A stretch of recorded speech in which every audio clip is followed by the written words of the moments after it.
ជំរាបសួរសួស្តីបងប្អូនជាងជួសជុលម៉ូតូយើងទាំងអស់គ្នាបាទសូមសួស្តីថ្ងៃនេះយើងបានទទួលការកម្មងម៉ាស៊ីន scan ពីខាងបងប្រុសនៅខាងបាត់ដំបងហើយក៏បានឱកាសយើងមកធ្វើការ scan ទៅលើ PCX ដែល PCX នេះខ្ញុំទៅធ្វើការរុះរើហើយយើងមើល3ចំណុចបាទណា3ចំណុចធំទី1យើងមើលជាមួយនឹងលបាយសាំងខ្យល់បាទតើវាអាចថ្លឹងជាមួយនឹងលបាយសាំងខ្យល់បានត្រឹមត្រូវដែរទេយើងមើលជាមួយនឹង oxygen sensor បាទទី2យើងមើលជាមួយនឹងប៊ិចបាទតើប៊ិចបាញ់សាំងបាទត្រូវកម្រិតបាទរបស់វាដែរទេបាទទី3យើងមើលជាមួយនឹងបាទប្រព័ន្ធទឹកស្អំឬក៏យើងមើលជាមួយនឹងកម្ដៅរបស់វាព្រោះថាប្រភេទម៉ូតូប្រើទឹកធុងទឹកគឺពេលដែលយើងសៃហើយវាតែងតែមានការឡើងនៅកម្ដៅជាក់ស្ដែងណាបាទតែម៉ូតូនេះយើងធ្វើហើយយើងមកឆែកមើលទាំងអស់គ្នាថាតើត្រឹមត្រូវអត់ទេមុននឹងឲ្យអតិជនចេញទៅអញ្ចឹងជាទូទៅកន្លែងខ្ញុំគឺនៅពេលដែលយើងជួសជុលហើយយើងត្រូវតែឆែកជាមួយនឹងដំណើរការប្រព័ន្ធភ្លើងដូចជាទឹកស្អំក៏ដូចជាចំហេះជាក់ស្ដែងរបស់វាតើវាឆេះបានត្រឹមត្រូវអត់ទេនៅក្នុងបន្ទប់ប្រឆេះអញ្ចឹងយើងប្រើជាមួយនឹងម៉ាស៊ីន scan CTY 500 Pro អូខេហើយវីដេអូនេះគឺក៏ជាវីដេអូដែលខ្ញុំមកធ្វើការណែនាំរបៀបក្នុងការប្រើប្រាស់ម៉ាស៊ីន scan ផងដែរឥឡូវចូលមកឲ្យគៀកតិចមកចឹងខ្ញុំសូមបញ្ជាក់ទៅដល់បងប្អូនទាំងអស់គ្នាថាម៉ាស៊ីនរបស់យើងគឺมันមានការសាកថ្មឬក៏បញ្ចូលថ្មទេបងប្អូនណាបាទចឹងឲ្យតែយើងដោតជាមួយនឹងឌុយ scan របស់យើងបាទនេះប្រើឌុយ scan របស់យើងបាទណាយើងដោតជាមួយនឹងឌុយ scan ចូលទៅគឺយើងអាច scan បានហើយដោយឌុយ scan ហ្នឹងមាន2ប្រភេទណាមាន4បកគោលហើយមានជាមួយនឹងប្រភេទស៊េរីខ្ពស់បាទណាស៊េរីខ្ពស់បែបនេះគឺបាទ6បកគោលអញ្ចឹងបងប្អូននៅពេលដែល scan ម៉ូតូស៊េរីខ្ពស់បើសិនជាយកឌុយស៊េរីទាបទៅ scan អត់បានគឺបងប្អូនយកដូចមួយនេះណាគឺគេដាក់ថា6 pin OVD ណាយើងអាច scan បានអូខេហើយឥឡូវយើងចូលទៅមើលជាមួយនឹងការបាទប្រើប្រាស់ជាមួយនឹងម៉ាស៊ីន scan របស់យើងបាទអូខេបងប្អូនអញ្ចឹងយើងមករៀនជាមួយនឹងការប្រើប្រាស់ម៉ាស៊ីន scan បងប្អូនដែលអត់បានមកដល់ទីតាំងអញ្ចឹងសម្រាប់នៅទំព័រដំបូងបាទយើងមានដាក់ថាវិនិច្ឆ័យកំហុសអញ្ចឹងបងប្អូនចង់មើលកូដកំហុសបាទចង់លុបកូដកំហុសចង់វិនិច្ឆ័យទៅលើ sensor នីមួយៗគឺបងប្អូនបាទចូលនៅកន្លោននេះណាបាទយើងចុច OK មកបាទអញ្ចឹងបន្ទាប់មកគឺមាន6ក្រុមហ៊ុនដែលយើងអាច scan បានណាបាទអញ្ចឹងសម្រាប់ Honda គឺយើងចូលជាមួយនឹងបាទ Honda មកបាទហើយសម្រាប់ Honda គឺផ្ដល់ភាពងាយស្រួលបាទដោយយើងចុចចូលមកលេខរៀងទី7ដាក់ថា scan ស្វែងរកដោយស្វ័យប្រវត្តិអញ្ចឹងយើងចុច OK មកបាទបន្ទាប់មកនៅត្រង់ចំណុចនេះគឺវាមាន3បាទ3ជួរនេះគឺជួរទី1បាទមានប្រព័ន្ធប៊ិចសាំងទី2ប្រព័ន្ធហ្វ្រាំង ABS ហើយនឹងក៏ទី3នេះគឺជាប្រព័ន្ធហ្វ្រាំងបាទ ABS បុសអញ្ចឹងយើងមើលប្រព័ន្ធហ្វ្រាំង ABS គឺយើងមើលជាមួយនឹងបាទការ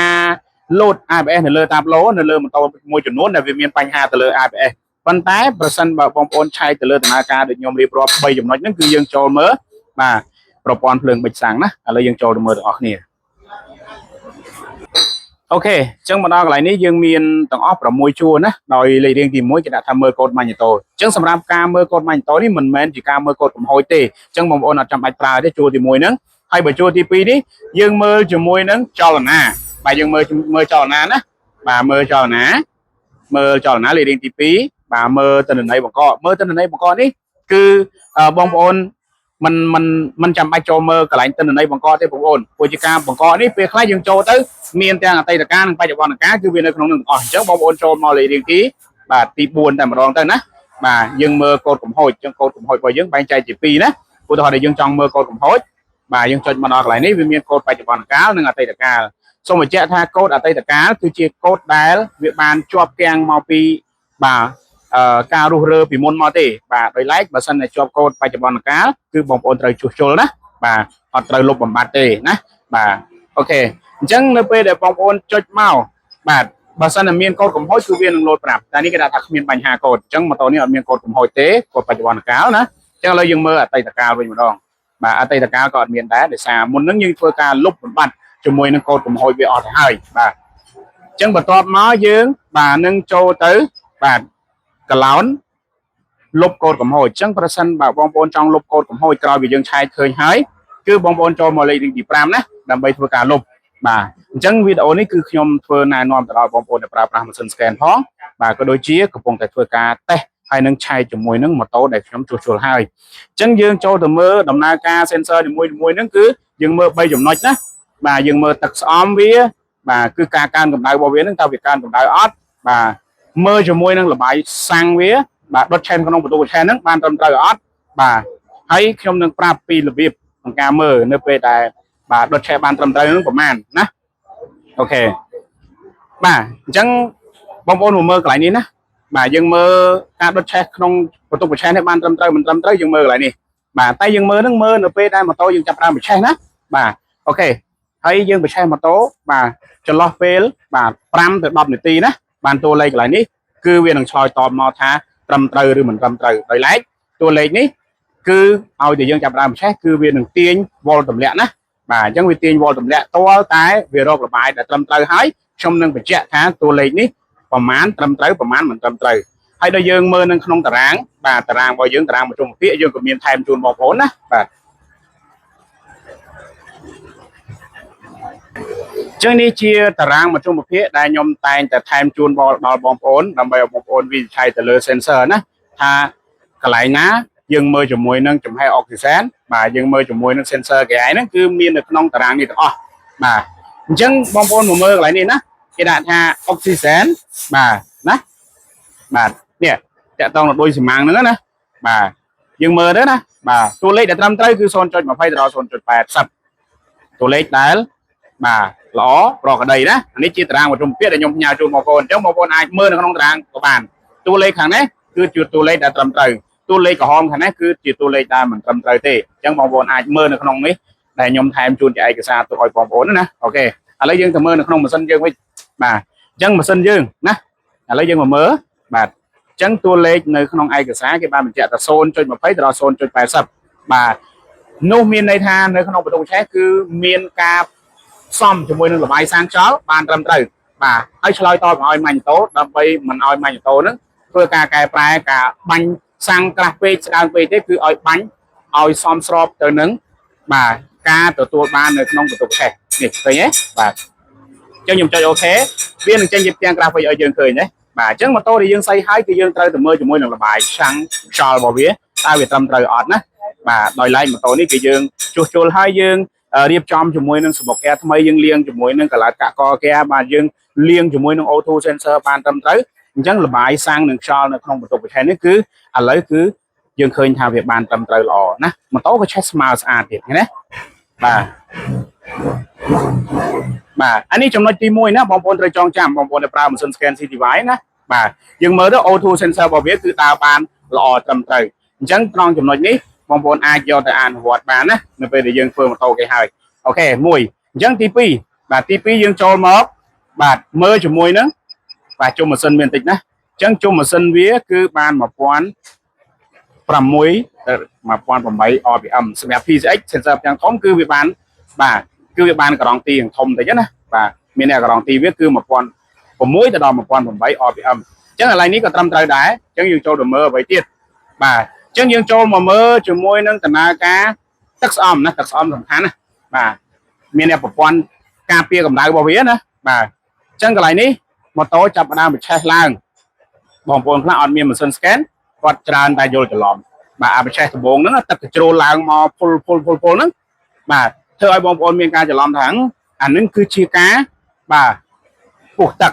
តែតាមពិតមិនមែនទេបងប្អូនណានោះគឺជាការច្រាលខ្យល់ចេញមកនៅពេលដែលយើងចាក់ទឹកទៅដំបូងទៅបាទវាមានសម្ពាធទឹកបាទវាចូលទៅអត់គ្រប់គ្រាន់អញ្ចឹងវានឹងកជ្រោលចេញមកម្ដងបាទបន្ទាប់មកយើងមកមើលជាមួយនឹងកម្ដៅរបស់វាអញ្ចឹងកម្ដៅរបស់វាបានតែ82ទេបាទរីឯ volt របស់វាក៏វាបានទាញទម្លាក់មកដល់សល់ត្រឹម76អញ្ចឹងមានន័យថា sensor EOT ឬក៏ sensor ECT ហ្នឹងគឺបានត្រឹមត្រូវល្អបាទហើយកម្ដៅរបស់វាគឺអត់ក្ដៅទេអញ្ចឹងបើសិនតែកម្ដៅត្រង់ចំណុចនេះបាទវាឡើងទៅដល់ណាឡើងទៅដល់100ជាងអញ្ចឹងមានន័យថាម៉ូតូហ្នឹងគឺកើនកម្ដៅខ្លាំងអញ្ចឹងបងប្អូនដែលប្រើម៉ាស៊ីន scan នៅពេលដែលយើងបាទជួសជុលម៉ូតូគេហើយកុំភ្លេចណាយើងមើលជាមួយនឹងបាទកម្ដៅជាក់ស្ដែងណាប្រឆេះចោលត្រឹមកន្លះម៉ោងអីចឹងទៅបាទប្រសិនបើកម្ដៅវាបានត្រឹមតែបាទ90 91 92 93ឬក៏អាចឡើងដល់បាទ 100 ឬក៏105ទៅតាមសមីមកកាត់បោះបងប្អូនឡើងធំឯហ្នឹងគឺអត់បញ្ហាតែបើកន្លែងនេះឡើងដល់100បាទ110 120ឬក៏130អីអត់បានទេបងប្អូនណានោះម៉ូតូគឺមានបញ្ហាកើនកម្ដៅឲ្យបងប្អូនបាទរស់រាន់ណាធ្វើការជួសជុលបន្ថែមអូខេអញ្ចឹងបាន3ចំណុចបាន2ចំណុចហើយឥឡូវយើងមកមើលត្រង់ចំណុចនេះទៀតអញ្ចឹងតកតងនឹងប៊ិចបាញ់សាំងកាលណាតែប៊ិចបាញ់សាំងបានត្រឹមត្រូវនៅក្នុងបន្ទប់ប្រឆេះបាទក៏ដូចជា O2 sensor ហ្នឹងគឺបាទក៏ទទួលបានជាមួយនឹងបាទព័ត៌មានដែលត្រឹមត្រូវដែរណាអញ្ចឹងការឆ្លើយតបបាទពី sensor នីមួយៗចូលទៅក្នុងម៉ាញ់តូឲ្យម៉ាញ់តូកណនារួចហើយបញ្ជាសាំងមកឲ្យប៊ិចសាំងនេះគឺបាញ់នៅចន្លោះ 2.2 ទៅ 2.5 អញ្ចឹងបាញ់បានត្រឹមត្រូវបងប្អូនណាបាទ 2.2 ទៅ 2.5 ឃើញទេចន្លោះមជ្ឈមភាគរបស់វាណាបាទអានេះគឺបាញ់បានត្រឹមត្រូវបងប្អូនណាបាទអានេះបាញ់បាន 2.2 ដោយសារម៉ាស៊ីនកើនកម្ដៅចឹងវាទាញទម្លាក់ប៊ិចសាំងកាលណាបើសិនតែបាញ់នៅក្នុងចន្លោះហ្នឹងមានន័យថាបាញ់បានត្រឹមត្រូវបងប្អូនដោយសារតែ O2 ធ្វើការកណនានៅក្នុងបន្ទប់ប្រឆេះនេះបានត្រឹមត្រូវបាទចាំទុកបងប្អូនណា 2.2 ទៅ 2.5 ឬក៏ម៉ាស៊ីនក្ដៅអាចនឹងទាញទម្លាក់មកដល់ 2.2 2.3 អញ្ចឹងណានេះអញ្ចឹងមកកន្លែងនេះឡើងដល់ 3.4 បាទណាអត់ត្រឹមត្រូវទេបងប្អូនណាកន្លែងនេះតួលេខធំហើយបាទនេះគឺជាការកណនាបានច្បាស់លាស់ដោយយើងប្រើជាមួយនឹងម៉ាស៊ីន scan CTY 500 Pro ណាអញ្ចឹងម៉ូតូនេះបាទកម្ដៅក៏អត់កើនដែរបាទណាជុំម៉ាស៊ីនក៏ត្រឹមត្រូវអុកស៊ីហ្សែនក៏ដើរត្រូវបាទបានត្រូវបានល្អណាស់ហើយនេះបាទឃើញទេបាទណាបាទនេះគឺជាមុខងារដ៏ពិសេសសម្រាប់ម៉ាស៊ីន scan CTY របស់យើងបាទណាហើយយើងមើល wall សាកអគុយគឺយើងអាចមើលបានដែរបងប្អូននេះបាទសាកបានប្រហែលគឺសាកបាន14ណាបាទ14 volt DC ណាយើងចង់មើល volt សាអគុយគឺយើងមើលកន្លែងហ្នឹងបានណាបាទអូខេហើយនេះគឺជាការធ្វើតេស្តជាមួយនឹងម៉ាស៊ីន scan CTY ដែលខ្ញុំរៀបចំផ្ញើជូនទៅដល់បងប្អូនក៏ដូចជាវីដេអូធ្វើការណែនាំទៅដល់បងប្អូនដែលនៅតាមបណ្ដាខេត្តដែលគាត់មិនបានមកដល់ទីតាំងហើយគាត់ជាវម៉ាស៊ីនពីខ្ញុំទៅណាហើយថ្ងៃនេះបាទសូមអរគុណច្រើននេះបងប្រុសបាទគាត់បានកំងសភៅចំនួនបាទទាំងអស់គឺ7ក្បាលណាបាទដែលខ្ញុំសរុបបាទនឹងផ្ញើជូនទៅដល់បងប្អូនទាំងអស់នេះហើយបងប្អូនដែលចង់សិក្សាអំពីដំណើរការប្រព័ន្ធភ្លើងប៊ិចសាំងប្រព័ន្ធភ្លើងដេរស្ងាត់ក៏ដូចជាប្រព័ន្ធភ្លើងបាទ smart key បងប្អូនអាចកំងសភៅទៅបាទយកទៅសិក្សានៅទីតាំងដើម្បីបង្កើននូវចំណេះដឹងទៅដល់បងប្អូនទាំងអស់គ្នាបាទហើយនៅក្នុងសភៅគឺមានមេរៀនល្អៗច្រើនហើយយើងចងក្រងបានជាក់លាក់ច្បាស់លាស់បងប្អូនបាទមាន color ឲ្យបងមើលច្បាស់បាទមានការណែនាំពីការប្រើប្រាស់របស់អូម៉ែតក៏នៅក្នុងនឹងច្បាស់លាស់ណាបាទអញ្ចឹងយើងអានទៅដើម្បីបង្កើនចំណេះដឹងអញ្ចឹងបងប្អូនបាទកុំភ្លេចណាកំងយកទៅសិក្សាពេលនេះមានរូប